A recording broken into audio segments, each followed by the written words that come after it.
자, 안녕하세요, 여러분. 신기방기 산업안전기사 저자 한혜윤이자 리더입니다. 자, 오늘은 2019년 필답형 1회차 해설 강의 들어가겠습니다. 자, 1번 문제 보시죠. 안전보건총괄 책임자의 직무 4가지를 쓰시오. 필수 법령에 나오는 문제네요. 자, 바로 써보죠. 자, 1번. 위험성 평가의 실시에 관한 사항. 2번. 도급 시 산업재해 예방조치. 3번 작업의 중지, 4번 산업안전보건관리비의 관계 수급인 간의 사용에 관한 뭐죠? 다들 아시죠? 협의조정이죠. 협의조정 및 그 집행의 감독이 되겠습니다.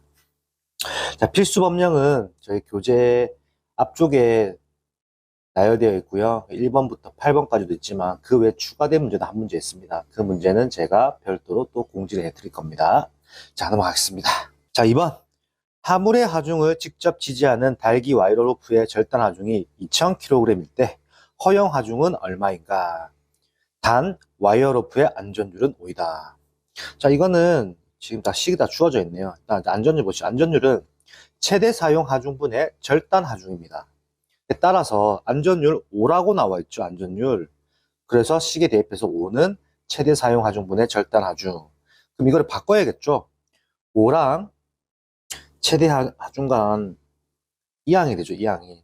그럼 2항을 했을 때 최대 사용 하중분의 5분의 2000이 되는 겁니다. 그래서 답은 400kg이 되는 겁니다. 자, 이거는 단위를 넣어도 되고 안 넣어도 됩니다. 왜냐하면 이거는 식에서 만약에 문제에서 단위가 주어져 있으면 단위를 빼고 쓰시면 되고, 단위가 적혀있지 않다면 400kg이라고 쓰시면 될 것 같습니다. 이건 좀 쉬웠던 계산 문제인 것 같아요. 자, 넘어가겠습니다. 자, 3번. 정전기 발생 대책 5가지를 쓰시오라고 나왔습니다. 이거 저희 몇 번 나왔던 문제죠. 바로 답안 써보시죠. 자, 가습이죠. 도전성 재료를 사용하는 거죠. 3번은 대전 방지제를 사용하고 4번은 제전기를 사용하는 겁니다. 그리고 5번은 접지입니다. 이 문제는 조금 더 설명해 드리면 정전기가 발생하는 거잖아요. 전기가 멈춘다고 생각하시면 돼요. 근데 전기를 멈추지 않고 계속 달려가기 위해서 도전성 재료를 쓰는 거고 대전 방지제 쓰는 거고 제전기를 사용하는 겁니다. 정전기는 전기가 멈춘다고 생각하시면 될 것 같아요. 자, 넘어가겠습니다. 자, 4번. 로봇의 작동 범위 내에서 오 조작에 의한 위험을 방지하기 위하여 수립하여야 하는 지침사항 4가지를 쓰시오. 자, 일단 유명한 암기법 있죠. 로작 2가 됩니다. 자, 풀어보실까요? 가로에 들어가는 내용은 로봇의 조작 방법 및 순서. 2번, 작업 중에 매니퓰레이터죠. 매니퓰레이터의 속도가 되는 거고요. 자, 3번은 두 명 이상의 근로자에게 작업을 시킬 경우의 신호 방법, 이상을 발생한 경우의 조치가 되겠습니다. 자, 그리고 로봇 문제는 제가 예전에도 많이 언급해 드렸습니다. 3문제 나온다고. 그 3문제의 차이를 정확하게 암기해 두셔야 하고, 저희 신기방기 산업안전기사 영상에, 유튜브 영상에도 로봇에 관련된 문제를 또 따로 정리해 놨습니다. 그걸 보시면 될 것 같아요. 자, 넘어가겠습니다. 자, 6번. 보일러의 폭발 사고 방지를 위하여 기능이 정상적으로 작동될 수 있도록 유지 관리하여야 하는 장치를 3가지 적으라고 나왔습니다. 자, 일단 먼저 암기법 보면 고화라는 암기법입니다. 고화. 자, 같이 한번 써보죠. 먼저 1번 압력 방출 장치입니다. 자, 2번은 압력 제한 스위치고요. 자, 3번은 보저 수위 조절 장치입니다. 그리고 4번은 화염 검출기가 되는 겁니다. 그래서 암기법을 다시 한 번 더 표현해 드린다면 고화가 되는 겁니다. 자, 바로 넘어가겠습니다. 자, 7번 특급 방진 마스크를 사용하여야 하는 장소 2가지를 쓰시오라고 나왔습니다. 이 문제랑 비슷한 문제가 하나 더 있죠. 1급 방진 마스크 문제도 있는데 일단 이 문제 먼저 풀어볼게요. 자, 1번 베릴륨이 들어가는 거겠죠. 베릴륨 등과 같이 강한 독성 물질을 함유한 분진 등 발생 장소가 되는 거고, 2번은 석이죠. 석면 취급장애 되는 겁니다. 그리고 제가 서두에 말씀드렸지만 1급 방진 마스크를 사용해야 하는 장소 2가지도 따로 있습니다. 그것도 역시 교재에 집필되어 있고 연달아서 집필되어 있으니까 바로 보시면 특급 방진 마스크와 1급 방진 마스크의 암기법의 차이를 아시게 될 거예요. 꼭 확인하세요. 자, 넘어가겠습니다. 자, 8번. 도수율이 12인 어느 사업장에서 지난해 한 해 동안 12건의 재해로 인하여 12명의 재해자가 발생하였고, 그로 인해 총 휴업일수가 146일이었을 때 강도율을 구하시오. 단 근로자는 연간 250일, 1일 10시간 근무하였고 소수 둘째 자리에서 반올림 하시오라고 문제가 나왔습니다. 자, 일단은 바로 저희가 해설을 바로 적어 드릴게요. 자, 일단 강도율은 총 근로시간 수와 총 근로 손실일수를 알아야 하는데, 총 근로일수는 휴업일수로 구할 수 있지만 총 근로시간 수는 근로자 수가 문제없기 때문에 바로 알 수가 없습니다. 도수율의 공식에서 분모에 총 근로시간 수가 들어가므로 여기서 도수율이 12임을 이용하여 총 근로시간 수를 알아내야 한다는 것을 이해하고 풀이해야 됩니다. 자, 먼저 도수 들어가보죠. 도수율은 총 근로시간 수 분의 재해자 수죠.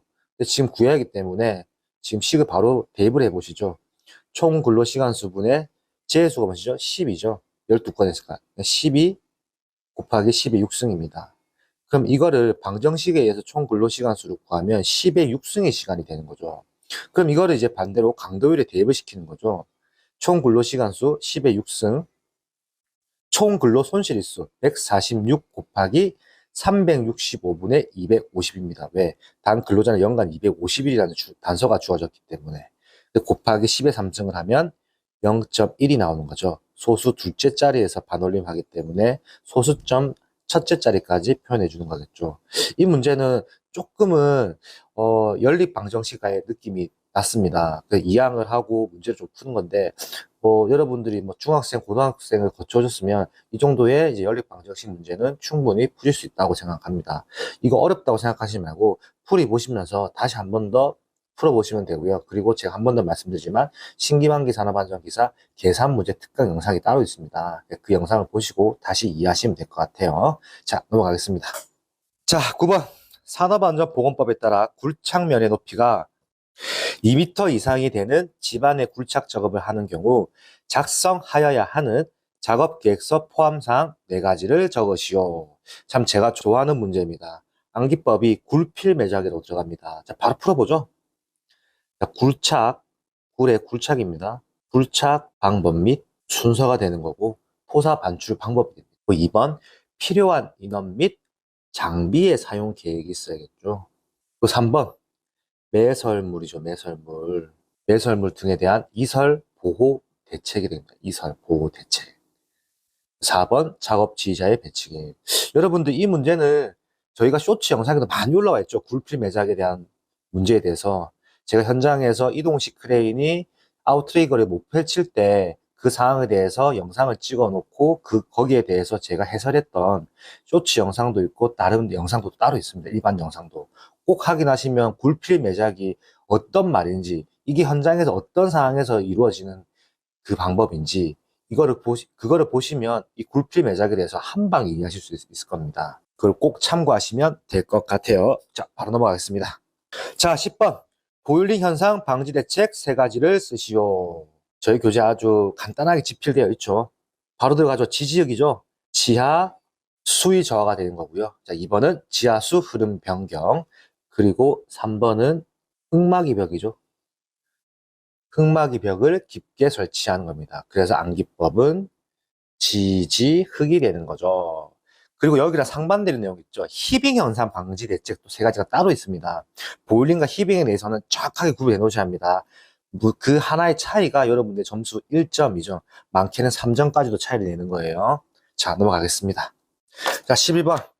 잠암 또는 우물통의 급격한 침하에 의한 위험을 방지하기 위해 준수해야 할 사항 2가지를 쓰시오. 이것도 아주 재밌죠. 침바라는 암기법인데, 요즘에 저희 카톡방에서 저희 회원들이 침바 18이라는 암기법을 많이 쓰시더라고요. 참 재밌었습니다. 자, 먼저 풀어보시죠. 자, 치마 관계도에 따라 굴착 방법 및 재하량 등을 정할 것.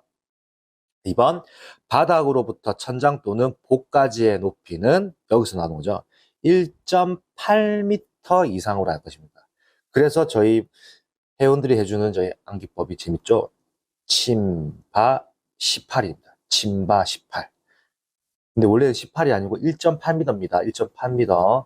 18m가 아니고, 그래서 다시 한 번 더 말씀드리면, 침바 18이라는 암기법도 있지만, 정확한 표현은 침바 1.8입니다. 1.8. 참, 뭔가, 저희 대한민국 사람들은 욕설이 들어가면 잘 외워요. 시빨가지라는 암기법도 있고, 붕신이설이라는 암기법도 있고, 뭔가 욕설이 들어가면 재미나게 생각하거든요. 욕설이 들어간 암기법도, 결국 여러분 시험 들어가서 그 문제를 맞추기만 하면 되는 거예요. 욕이 들어가든 뭐가 들어가든 상관없습니다. 내가 재미나게 공부하면 되는 거예요. 자, 넘어가겠습니다. 자, 또 계산 문제가 나왔네요. 빛을 발하는 정강원에서 2m 떨어진 곳의 조도가 150 럭스일 경우 3m 떨어진 곳에서의 조도를 계산하시오. 여러분 이거 필기 때 많이 풀었던 문제, 필기 때 많이 나왔던 계산 문제죠. 바로 풀어보시죠. 자, 조도의 공식을 일단 암기를 하시고, 조도는 거리 제곱분의 강도입니다. 그럼 여기 지금 뭐 말 그대로 조도가 나와 있죠. 조도 150이 나와 있어요. 150. 거리가 2m 떨어진 곳이랬죠. 그럼 2의 제곱분의 강도가 되는 거죠. 그럼 이거를 방정식으로 풀면 강도는 600이라고 바로 나올 수 있습니다.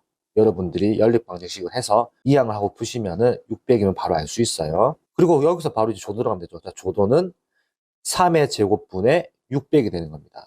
그래서 66.67 럭스가 되는 건데, 지금 중요한 거는 아무런 계산 문제에서 뭔가 주어진 게 없으면 무조건 소수점 둘째 자리까지 표현하는 겁니다. 소수점 둘째 자리까지. 그걸 항상 기억하셔야 돼요. 뭔가 나오는 단서가 없을 때는. 자, 바로 넘어가겠습니다. 자, 14번. 자, 산업안전보건법상의 위험물질 종류 7가지를 구분하여 적으시오 했습니다. 실제로 기출에서는 7가지라고 나온 적은 없습니다. 다만 7가지는 알아놔야 뭐한가 제외하시오 했을 때 다 맞출 수가 있어요. 뭐 예를 들어서 이렇게 나올 수 있죠. 부식성 물질을 제외. 그러면 6가지 써야 하는 거죠. 그렇기 때문에 이거 7가지는 긴 문장도 아니고 긴 단어도 아니라서 충분히 외울 수 있습니다. 자, 바로 풀어보시죠. 자, 1번 부식성 물질, 2번 급성 독성 물질, 3번은 인화성 X가 되는 거죠. 자, 4번은 마찬가지입니다. 인화성 가스가 되는 겁니다. 그리고 5번 물 반응성 물질 및 인화성 고체가 되는 겁니다. 그 6번 폭발성 물질이죠. 폭발성 물질 및 유기가산화물이 되는 거고, 7번은 산화성 액체 및 산화성 고체가 되는 겁니다. 그 여 문제에서 조금 제가 재미나게 풀어드리냐면, 원래는 보통 1번부터 5번까지는 보통 외우실 거예요. 왜? 보통 시험 문제 4가지 아니면 5가지 쓰라고 했기 때문에. 자, 일단 이 5개를 제가 지금 표현해드리면 재미난 게 있습니다. 3번부터 5번까지는 다 인화성이 들어가요. 인화성 액체, 인화성 가스, 물 반응성 물질 및 인화성 고체. 이렇게 외우시면은 3가지가 조금 외우시기가 편할 거예요. 3가지가. 그렇게 하고 위에는 부식성 물질 및 급성 독성 물질 이렇게 외우시면 되는 거고요. 요거 다 외우는 방법이에요. 뭐 저만의 암기법이긴 한데 여러분들이 편하게 외우시면 될 것 같아요. 자, 오늘도 긴 강의가 끝났습니다. 지금까지 계속 제가 이제 필답형 영상을 올려드리고 있는데 최대한 여러분들에게 도움될 수 있도록 많은 영상을 빨리 올려드리겠습니다. 저는 신기방기 산업안전기사 저자 한혜윤이자 리더였습니다. 감사합니다.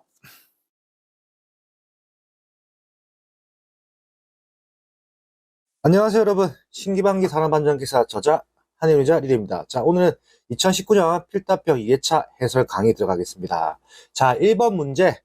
산업안전보건법에 정의하는 중대재해에 해당하는 3가지를 쓰시오 라고 나왔습니다.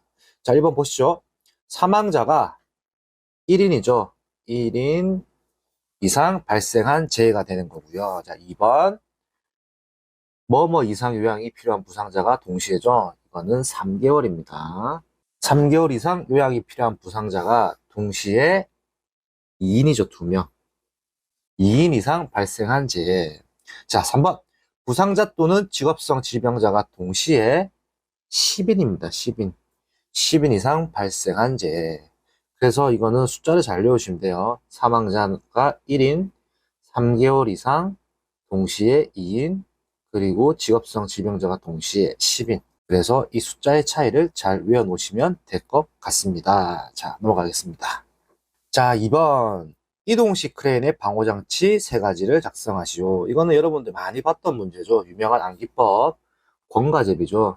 자, 풀어보시죠. 1번, 권가 방지장치. 2번, 가부화죠, 가부화.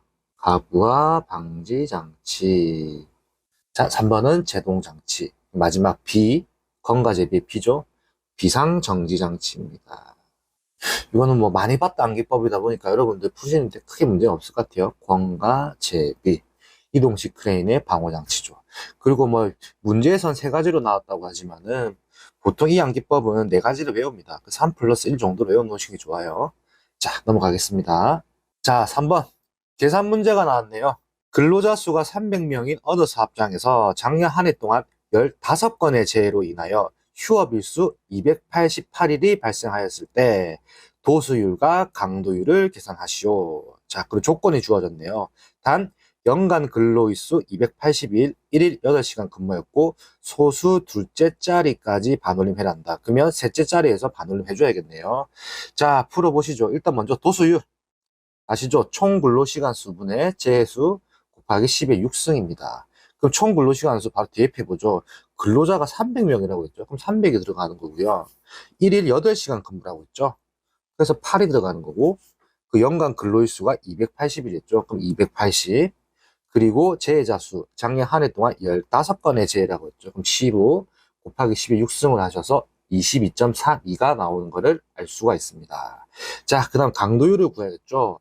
총 근로시간 수 똑같죠? 300 곱하기 8 곱하기 280. 근데 여기서 총 근로 손실일수라고 했죠. 여기서 조건이 주어지네요.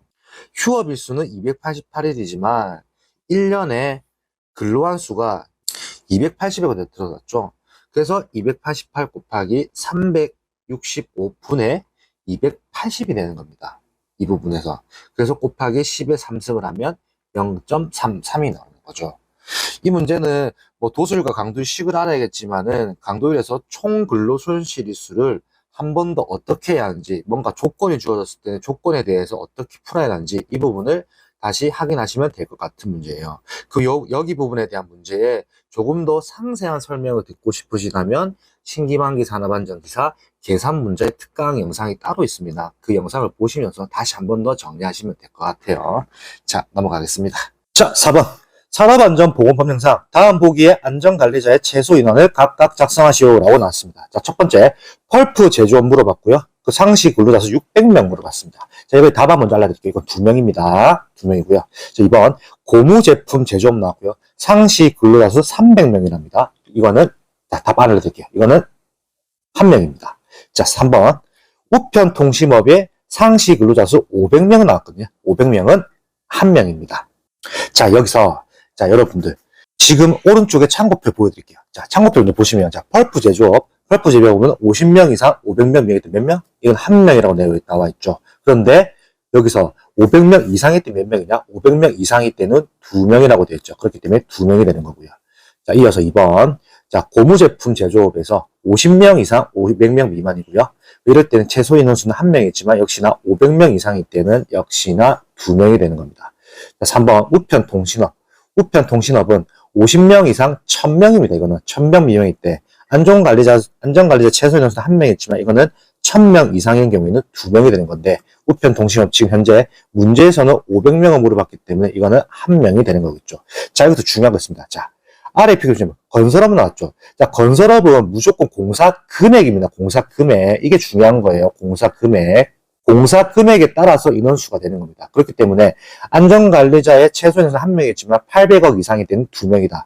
그런데 이거 중요합니다. 예를 들어서 여기서 공사 금액이 예를 드는 겁니다. 자, 공사 금액이 700억이라고 나왔다. 자, 700억. 그러면 역시나 1명이겠죠. 근데 1000억이라고 나왔다. 그러면 이거는 2명이 되는 거겠죠. 왜? 800억 이상일 때 2명이다. 그러니까 건설업은 무조건 금액으로 한다라는 걸 알고 계시면 됐답니다. 자, 넘어가겠습니다. 자, 7번. 공기압축기 작업 시작 전 점검사항 5가지를 쓰시오. 이건 또 저희 책에 암기법이 또 있죠. 암기법 보시면 윤혜야 공들어라는 암기법. 공들어. 윤혜라는 친구한테 야 공들어라고 하는 거죠. 친구끼리. 자, 바로 풀어보죠. 자, 1번 윤활유죠. 윤활유. 윤활유의 상태. 그 회전부죠. 회전부의 덮개 또는 울. 3번 압력 방출 장치의 기능. 4번 공기 저장 압력 용기의 외관 상태입니다. 그리고 5번 드레인 밸브죠. 드레인 밸브. 드레인 밸브의 조작 및 배수가 되는 거고. 그 마지막 어가 되겠지만 실제로는 여기서 공들 언으로 보여주셔도 돼요. 언. 그러면 여기서 제가 똑같이 표현해 보죠. 언 로드 밸브죠. 언로드 밸브의 기능. 그래서 암기법은 윤회야 공들어 이런 식으로 해서 외우시면 쉽게 외우십니다. 윤회야 공들어. 자, 바로 넘어갈게요. 자, 8번 이것도 자주 나왔던 문제네요. 보일러의 폭발 사고 방지를 위하여 기능이 정상적으로 작동될 수 있도록 유지 관리해야 하는 장치를 세 가지를 적으시오. 자, 1번 이건 유명 암기법 앞전에 냈죠. 압압과 먼저 압은 압력 방출 장치가 된 거죠. 방출 장치. 2번은 압력 제한 스위치. 3번 압압고와의 고저 수위 조절 장치죠. 그 4번은 화염 건축입니다. 압고화라고 외우시면 됩니다. 압고화. 자, 9번 전기 기계 기구를 설치할 때 고려해야 하는 사항 세 가지를 쓰시오라고 나왔습니다. 자, 이것도 지금까지 좀 많이 보셨던 문제이고요. 전습전이라는 암기법이거든요. 전습전. 암기법 먼저 써드릴게요. 암기법 전습전입니다. 자, 빈칸 뚫기에서 들어가 보시죠. 뭐뭐의 충분한 전기 용량 및 기계적 강도죠. 1번은 전기 기기기구의 충분한 전기적 용량 및 기계적 강도고요. 그리고 2번에 습기 분진이죠. 습기 분진 등 사용 장소의 주의 환경. 자, 3번에 전기적 그리고 기계적 방어 수단의 적정성이 되겠습니다. 이렇게 외우시면 어렵지 않습니다. 암기법 한 번 더 강조해드리죠. 전습전입니다. 전습전 이렇게 외우시면 될 것 같아요. 자, 넘어가겠습니다. 자, 10번 안전모의 성능 시험 종류 6가지를 쓰시오라고 나왔습니다. 여러분, 저는 이 문제를 풀 때마다 좀 여성분들은 조금 싫어하는 얘기가 있죠. 군대 얘기. 저는 안전모의 성능 시험을 볼 때마다 군대 생각이 많이 났었거든요. 여기에 이제 남자 수험생분들은 다 공감하시는 내용일 거예요. 그럼 먼저 풀어보죠. 내관통성. 자, 1번은 내관통성이에요. 우리가 쓰는 안전모 혹은 우리 군대에서 썼던 방탄모, 내관통성 뚫리면 안 되겠죠. 그러니까 뚫리지 말라는 시험을 하는 거고. 2번 내전압성이에요. 내전압성. 전기가 통하면 안 되겠죠. 버텨야겠죠. 3번은 내수성입니다. 내수성. 물을 잘 버텨야죠. 뭐 비 오는데 뭐 안전모나 방탄모 썼는데 물이 흘러 들어가면 안 되잖아요. 그럼 내수성. 그 다음에 4번은 난연성입니다. 난연성. 이건 뭐겠어요? 혹시라도 뭐 화재라든지 불 근처에 있을 때 이게 뭐 안전모가 녹는다면 잘못된 거겠죠. 난연성 시험. 그리고 5번 충격 흡수성이에요. 충격 흡수성. 안전모에 뭔가 물체가 떨어졌을 때 뭐 안전모가 바로 부서진다든지 방탄모가 바로 부서지면 잘못된 거겠죠. 그럼 충격 흡수를 잘해야겠죠. 그건 그 시험이고. 그리고 제일 중요하죠. 턱끈 풀림이죠. 턱끈. 자, 안전모 현장에서 턱끈이 풀리면은 잘못된 거고. 그리고 우리 군대에서도 턱끈이 풀려 있으면은 뭔가 불량하다고 지적을 받죠. 그런 것처럼 이거 우리가 군대를 생각하자는 거예요. 이 문제를 군대를 생각하면 조금 더 이해하기가 편해요. 자, 한 번 더 제가 강조해 볼게요. 자, 내관통성. 뚫리면 안 되고, 내전압성, 전기 통하면 안 되고, 내수성, 물도 잘 버텨고, 난연성, 반대로 불도 잘 버텨고, 충격 흡수, 뭐가 물체가 떨어지는데 흡수, 충격을 잘 버텨야 하는 거고, 턱끈이 계속 풀리면 불량해 보겠죠? 턱끈 풀림이죠. 이렇게 군대를 약간 연관시키면 좀 재미나게 이해할 수 있었던 문제 같아요. 안전모의 성능 시험은 군대를 생각해라, 군대를. 이렇게 강조 드릴게요. 넘어가겠습니다. 자, 11번 하족 기법에 사용되는 가이드워드를 가능한 의미를 쓰시오. 자, 이 문제 한 번 더 짚어드릴게요. 2023년도에 나왔을 때는 조금 새로운 느낌으로 나왔긴 나왔어요. 조금 더 깊이 있게 나왔었거든요. 그러나 일단 먼저 기존 기출이기 때문에 저희가 간단하게 외울 수 있는 방법대로 들어가 볼게요. 자, 1번 as well as 성질상의 증가가 되는 거고요. 파트 오프 나왔습니다. 파트 오프. 자, 일부 변경 성질상의 감소입니다. 자, 3번 오버된 아돌되는 왜 말해도 되겠네요. 완전 대체, 리버스 설계 의도의 논리적인 역이고요. no 또는 not 완전한 부정이죠. 그럼 more 또는 less가 되겠네요. 양의 증가 및 감소가 되는 겁니다. 하족 기법에 관련해서는 저희 교재에 한 번 더 자세하게 집필이 되어 있습니다. 하족 기법에 대해서 한 번 더 정리를 꼭 해 놓으셔야 돼요. 그리고 제가 한 번 더 강조드리면 2023년도에 나왔을 때는 조금은 새로운 형태를 꼬아서 나왔습니다. 그 차이를 정확하게 구별해 놓으시면 될 것 같아요. 자, 넘어가겠습니다. 자, 양중기의 와이어로프 또는 달기 체인의 안전개수를 빈칸에 넣으시오라고 나왔죠. 자, 이거 2019년 2회차 해설인데 제가 지금 촬영하고 있는 거는 2024년 7월 달입니다. 그런데 일단 먼저 문제를 풀어보죠. 하물에 가지고 직접 지지한 달기, 와이어로프 또는 달기 체인의 경우 안전개수 몇 이상? 5 이상입니다. 자, 지금 촬영하는 게 2024년 7월인데 이 법안이 아래에 보시죠. 2024년 6월 28일부로 법령 삭제로 인해서 해당 문제는 안 나오는 걸로 바뀌었습니다. 이 문제는 이제 여러분들 머릿속에서 지우시면 될 것 같아요. 저희가 참고표도 해드렸고, 그리고 법조항 안전보건규칙 제55조의 내용이 삭제가 되었습니다. 24년 6월 28일부로. 이 문제는 여러분들 머릿속에서 지우셔도 될 것 같아요. 자, 넘어가겠습니다. LD50을 설명하시오. 1회 투여로 실험 동물의 50%를 사망케 하는 양이죠. LD50. 이거 LD50 말고도 다른 내용도 있습니다. 다른 내용은 역시나 신기반기 교재에 집필되어 있으니 그 문제를 외우시면 될 것 같습니다. 간단하게 외울 수 있는 문제입니다. 넘어가겠습니다. 자, 안전인증기관이 심사하는 심사의 종류 4가지를 쓰시오. 자, 이것도 암기법 재미난 거 있죠. 예서기재. 예서라는 A가 무엇을 기재하였다. 이렇게 외우시면 돼요. 예서라는 어떤 여자아이가 무엇을 기재하였다.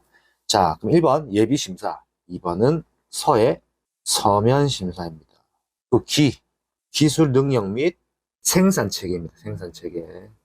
생산체계 심사. 4번은 제품심사가 되는 제품심사. 그래서 예서기재라는 암기법이 있다. 예서기재, 예서라는 여자아이가 무엇을 기재했다. 예서기재. 이렇게 외우시면 쉽게 풀 수 있었던 문제인 것 같습니다. 자, 오늘도 이렇게 해서 2019년 2회차 필답 해설 강의가 끝이 났습니다. 항상 여러분들을 위해서 노력하는 신기반기 산업안전기사 리더이자 한혜윤이었습니다. 감사합니다.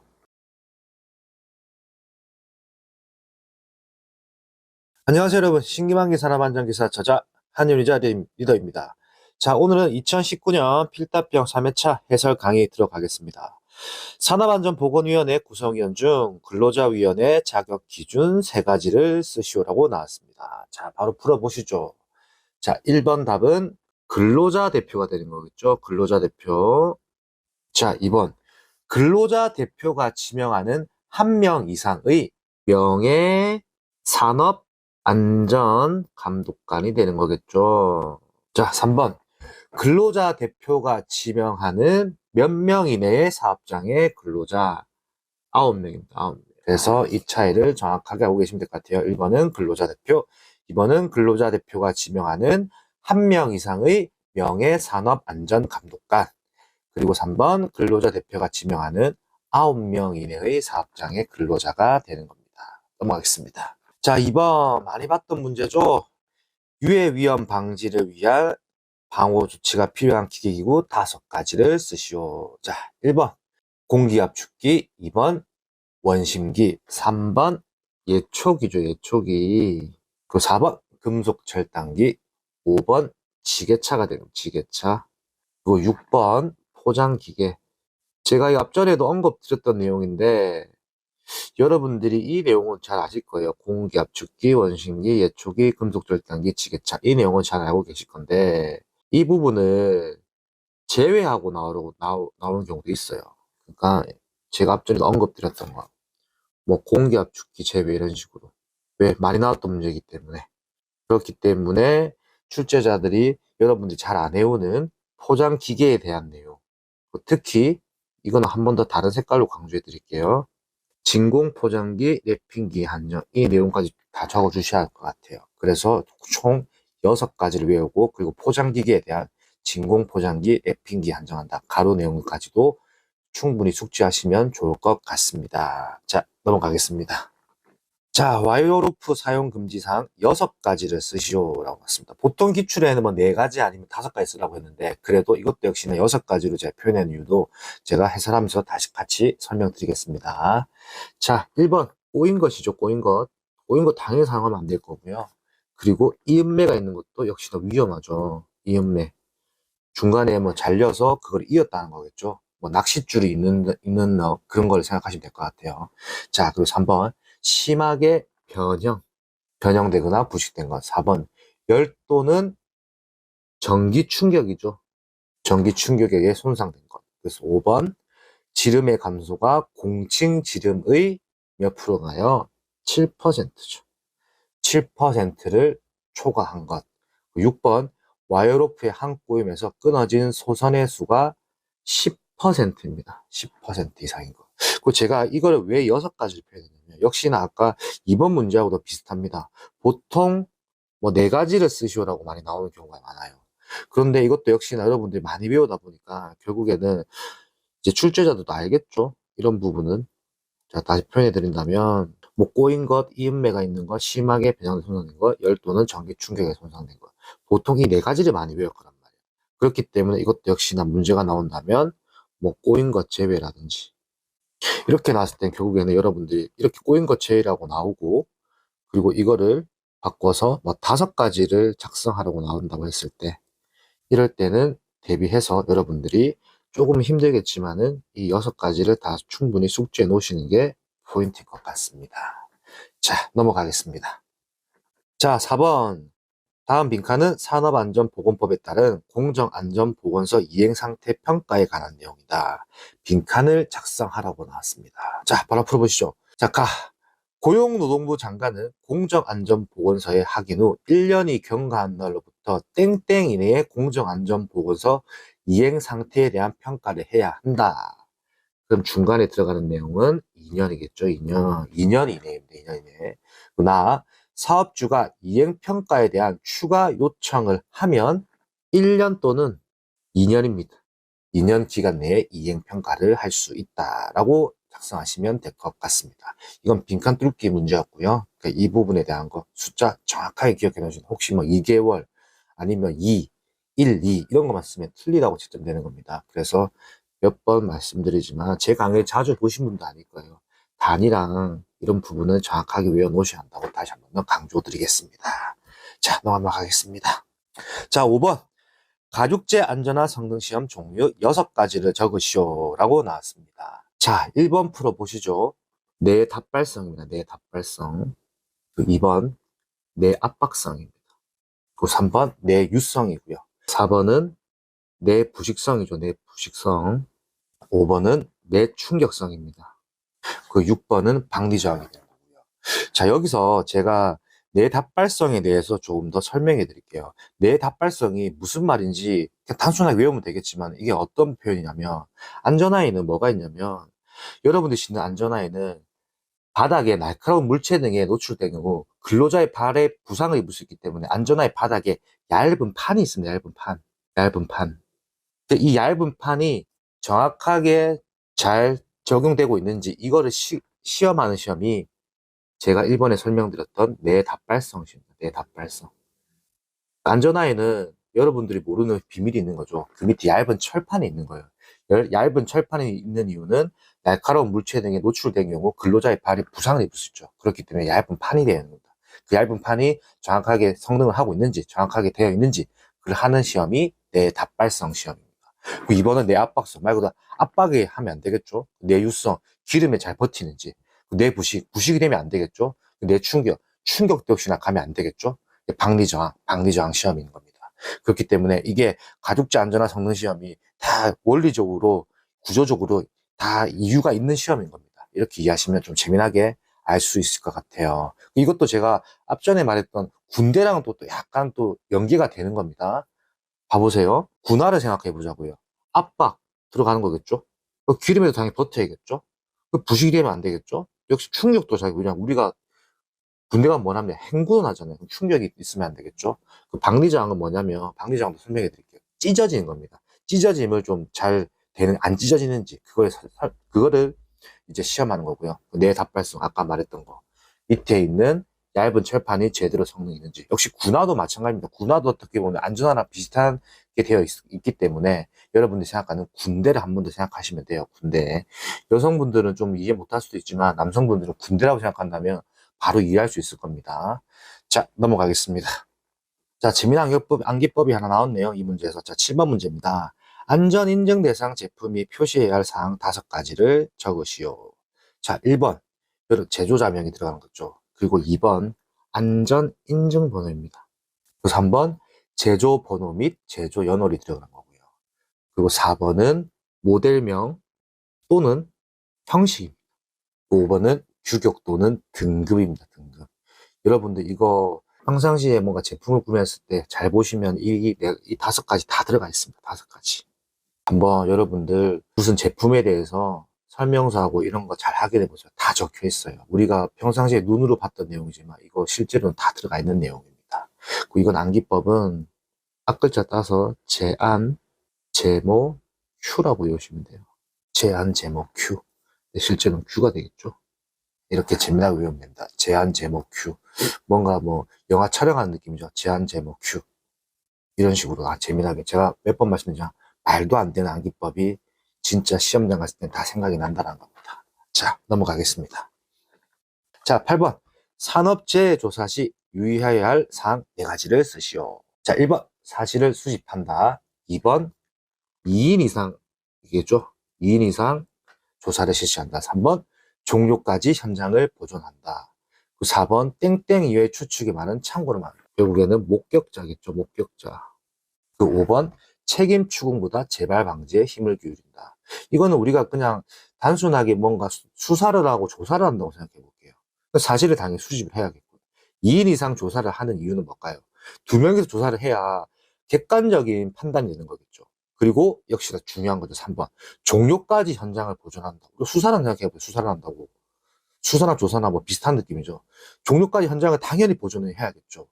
아직 종료가 되지도 않는데 현장을 막 수색하다가 뭔가가 흐트러지고 하면은 현장에 대해서 뭐 판단이 안 되겠죠. 그 4번. 목격자 증언 이외의 추측에 많은 참고를 해요. 목격자는 소위 말해서 알리바이가 될 수가 있죠. 이 목격자가 사실을 숨기기 위해서 다른 말을 지어낼 수 있기 때문에 그 말은 추측의 말은 참고로 한다. 정확한 사실만 인지를 한다는 내용. 그 5번, 이게 참 중요한 포인트입니다. 책임을 추궁하는 것보다 재발 방지에 힘을 기울인다. 물론 사건이 터졌을 때 책임 추궁도 필요하겠지만 일단은 끝나고 나서 이게 재발 방지, 다시 이 사건이 발생하지 않도록 힘을 기울이고 서로 여러 가지의 합을 맞춘다라고 생각하시면 되겠죠. 그러니까 뭔가 수사나 조사에 대한 느낌으로 같이 이해해 주신다면 조금 더 이해하시기 편할 것 같습니다. 자, 넘어가겠습니다. 자, 9번. 안전보건 총괄 책임자의 직무 4가지를 쓰시오라고 되어 있죠.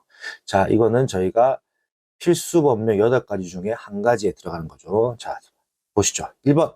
위험성 평가의 실시에 관한 사항. 2번. 보급 시 산업재해 예방 조치죠. 3번. 작업의 중지. 그리고 4번. 이건 말이 좀 깁니다. 산업안전보건관리비에 관계수급인 간의 사용에 관한 협의 조정 및 그 집행의 감독입니다. 좀 제가 빈칸에 길게 들어가서 그런데 들어간 내용은 산업안전보건관리비에 관계수급인 간의 사용에 관한 협의 조정 및 그 집행의 감독입니다. 그래서 이거는 암기법이 좀 재미난 게 있죠. 위도 작산입니다. 뭐냐면 위도가 작살났다는 거예요. 좀 재미나게 표현합니다. 우리가 지도에서 위도라고 하죠. 위도가 작살났어 라고 외우시면 됩니다. 위도 작산 이렇게 외우시면 되는 거예요. 좀 재미난 암기법이에요. 그 필수 법문 8가지가 있는데 그 중에 한 가지입니다. 안전보건 총괄 책임자의 직무입니다. 자, 넘어가겠습니다. 자, 11번. 안전인증 대상 방호장치 5가지를 쓰시오 라고 나왔습니다. 제가 이거는 조금 더 외우기 쉽게 제가 표현해 드릴게요. 자, 1번은 여러분 일단은 6, 7, 8이 잘 안 외워질 거거든요. 그럼 여기 1, 2, 3, 4, 5를 정확하게 외우는 방법을 제가 말씀드릴게요. 자, 1번. 프레스 및 전단기의 방호장치, 양중기용 가부화 방지장치. 이거는 외우셔야 하고요. 프양이라고 외우시면 돼요. 그리고 여기서 중요한 거는 보일러 압력 방출용 안전 밸브가 나오죠. 그럼 여기서 포인트는 뭐냐면, 자, 4번. 똑같아요. 압력 용기, 압력 방출용, 이것도 역시나 안전 밸브가 되는 거예요. 그럼 이 2개가 동일하다는 걸 알게 됐죠. 그 밑에 또 이어져서 압력 용기, 압력 방출용, 이거는 뭐다? 파열판이 되는 겁니다. 연상해서 외울 수가 있다는 거죠. 압력 용기에 대한 내용 두 가지는 안전밸브와 파열판이 되는 거고, 그 보일러 압력 방출용 안전밸브의 바로 밑에 거는 똑같아. 보일러랑 압력 용기만 틀린 거고, 압력 방출용 안전밸브, 압력 방출용 안전밸브 동일하다는 거죠. 이렇게 3, 4, 5를 묶어서 외우시면 조금 더 외우실 때 편하다는 거죠. 그럼 결국엔 세 가지가 정리가 된 거고, 나머지 위에 두 개를 정리를 하신다면 안에 깔릴 수 있다. 프레스 및 전단기 방호장치, 양중기용 가부화 방지장치. 그리고 뭐 6, 7, 8도 외워놓으면 좋은데 6, 7, 8이 정말 내용이 어렵고 9번까지도 있죠. 6, 7, 8, 9 내용이 잘 안 외워진다면 확실하게 1, 2, 3, 4, 5번이라도 정확하게 암기를 해놓으라고 저는 말씀드리고 싶습니다. 자, 넘어가겠습니다. 자, 12번. 산업안전보건법령상 사업주가 근로자에게 실시해야 하는 안전보건교육 중 근로자 정기 교육 내용 4가지를 작성하시오라고 나왔습니다. 자, 첫 번째. 산업안전 및 산업재해 예방에 관한 사항, 역시나 가로 내용이 있습니다. 화재 폭발 사고 발생 시 대피에 관한 사항을 포함하여고요. 가로 내용 꼭 써주셔야 돼요. 자, 2번 산업보건 및 건강장애 예방에 관한 사항. 자, 이것도 역시나 가로 내용이 있습니다. 폭염 한파 작업으로 인한 건강장애 발생 시 응급조치에 관한 사항. 그리고 3번 산업안전보건법령 및 산업재해 보상보험 제도에 관한 사항. 4번 직무 스트레스 예방 및 관리에 관한 사항. 자, 5번 직장 내 괴롭힘, 고객의 폭언 등으로 인한 건강장애 예방 및 관리에 관한 사항. 6번 위험성 평가에 관한 사항입니다. 그렇기 때문에 암기법 산산산 직직위가 되겠죠. 자, 아시겠죠? 자, 바로 넘어가겠습니다. 자, 흙맞이 지보공을 설치할 때 점검사항 4가지를 쓰시오. 이 유명한 암기법 나왔네요. 부부받침, 부부받침. 자, 문제를 풀어보시면 부재의 손상, 당연히 부재가 손상되면 안 되겠죠. 변형도 역시나 되면 안 되겠고, 부식, 당연히 부식도 되면 안 되겠죠. 변이 역시나 되면 안 되겠죠. 이거죠. 부재의 손상, 변형, 부식, 변이 및 탈락의 유무화 상태. 자, 2번 부재의 접속부, 부착부 및 교차부의 상태. 3번 버팀대의 기납 정도. 4번은 침하의 정도입니다. 이게 흙맞이 지보공을 설치할 때 점검사항 4가지입니다. 그래서 암기법은 부부받침인데 부부받침에서 부 내용이 좀 길게 외워진다. 근데 이거를 좀 재미나게 생각하면 말 그대로 상식적으로 손상이 되면 안 되고 변형이 되면 안 되고 당연히 부식도 되면 안 되고 변이도 역시나 발생하면 안 되고 그 탈락의 유무화, 탈락이 된다. 탈락도 당연히 되면 안 되겠죠. 그 유무화 상태를 생각해요. 이런 식으로 재미나게 외우시면 될 것 같아요. 이렇게 외우면 흙맞이 지보공 문제는 문제가 없다라고 생각하고 있습니다. 흙맞이 지보공을 설치할 때 점검사항 4가지는 암기법은 한번 제가 써드린다면 부버침이라고 부부버침. 자, 넘어가겠습니다. 자, 14번 동력식 수동 대패 방호장치의 명칭 및 종류를 2가지를 쓰시오라고 나왔습니다. 자, 바로 쓰시죠. 명칭은 칼날 접촉 방지장치가 되고 그 명칭도 역시나 덮개가 되는 겁니다. 여기서 좀 설명드리자면 원래 정확한 병명은 칼날 접촉 방지장치가 맞습니다. 강조해드리면. 근데 이거를 지금까지 날 접촉 방지장치라고 작성을 하더라도 웬만하면 채점자들이 맞다고 해줬습니다. 그렇지만 우리는 정확한 법령을 외워야 하기 때문에 동력식 수동 대패는 칼날 접촉 방지장치입니다. 혹은 뭐 칼날 접촉 예방장치 이렇게 쓰는 경우도 있는데 그거는 뭐 정확하게 표현하면 틀린 말입니다. 법령에 나온 내용은 칼날 접촉 방지장치입니다. 칼날 접촉 방지장치 그리고 덮개라고 하는 거고요. 자, 명칭 및 종류로 들어갔을 때 자, 종류는 고정식 덮개가 있고요. 그리고 가동식 덮개가 있습니다. 해당 법령은 방호장치, 자율안전 고시에 나와 있고요. 제7장 제12조 내용입니다. 그렇기 때문에 명칭은 칼날 접촉 방지장치 혹은 덮개가 되는 겁니다. 그리고 종류에는 고정식 덮개랑 가동식 덮개가 있다라고 생각하시면